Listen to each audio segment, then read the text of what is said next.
Bickley and Marotta Mornings. Arizona Sports. The local sports leader. Bickley Blast.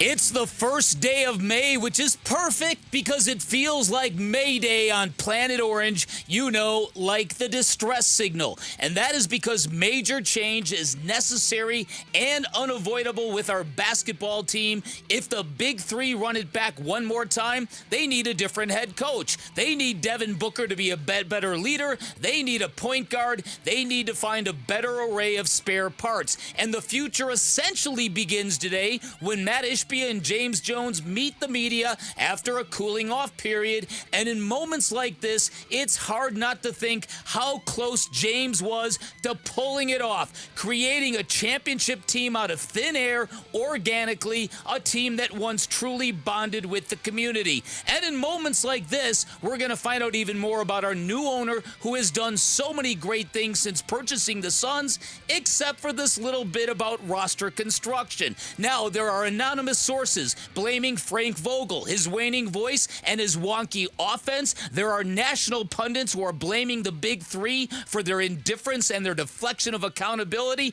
And in between it all, you have to figure out what is our path forward. The first step in recovery is admitting you have a problem. The second step is figuring out the root of the problem, and then you must fix it. We know Ishbia has the passion and the purpose and endless resources. Now we're going to see how he handles a distressed asset and whether he can aggressively fix a broken basketball team as quickly as he put it together in the first place.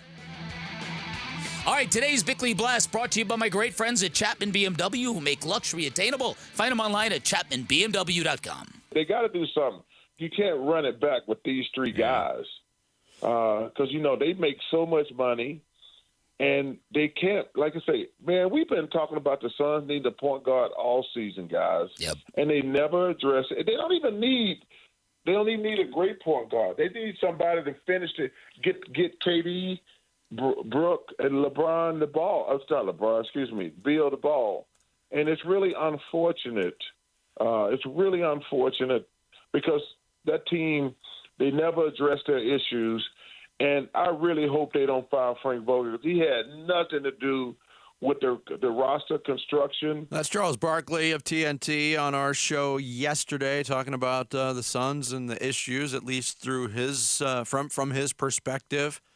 He blames the players, doesn't blame the coach. He started that soundbite, Bick, by saying, look, you can't run it back with these three guys. The Suns might not have a choice. Let's go a step further. Let's look at the possibility. There's been no determination made on Frank Vogel's future. Mm-hmm. Can the Phoenix Suns bring back Kevin Durant, Devin Booker, Bradley Beal as the centerpieces of the roster and Frank Vogel as the head coach? I think the answer to that is no. I don't know how the answer to that could be yes. I tend to lean that way as well. Yeah, I mean, that story that dropped minutes after the game in The Athletic, revealing the details, and when I use the word waning voice in the blast, that I should have put quotes around that because that is what Shams Charania claimed it to be. Mm-hmm. So, and clearly for that anecdote to get out, tells you something. It tells you that there's not a lot of currency between the leaders of this team and the head coach. So something's got to give. No, in my opinion. You're right, but all right, let's go down that road again. They changed the head coach. I don't know who the next head coach is if they go down that road. Mm-hmm. Can anything change? Why was there resistance to the systems that were put in place, as was reported? That Kevin Durant did not like his role in offense, thought he was stuck in the corner too much. Mm-hmm. And we saw it. We saw a ton of possessions where Kevin Durant would just camp out in the right or left corner, and that was it. That was his spot in that particular possession. Why was that? Does a new head coach change that? Kevin Young was made the highest paid assistant coach last year after he was in the running for the head coaching job. The Suns, it was considered to be a coup that they were able to keep him on the staff with Frank Vogel after taking over. He was in charge of the offense. Was the offense that Kevin Young in charge of, was that what we actually saw on the court? Or was this a case of players saying, you know what, we're going to do what we want? I don't know. It's a great question. Then the question, again, if the anonymous reports of Kevin Durant's unhappiness with the offense, it again leads you down the path. Okay, is there a coach that can make Kevin Durant happy? It's a very pertinent question. I mean, with all due respect, this is his history. And so you've got to wonder about that. And my belief is, and we're going to talk to Bobby Marks to get the particulars, but my thought is, okay, if you were really intent on keeping Frank Vogel, KD's probably the piece you got to try to trade, but can you?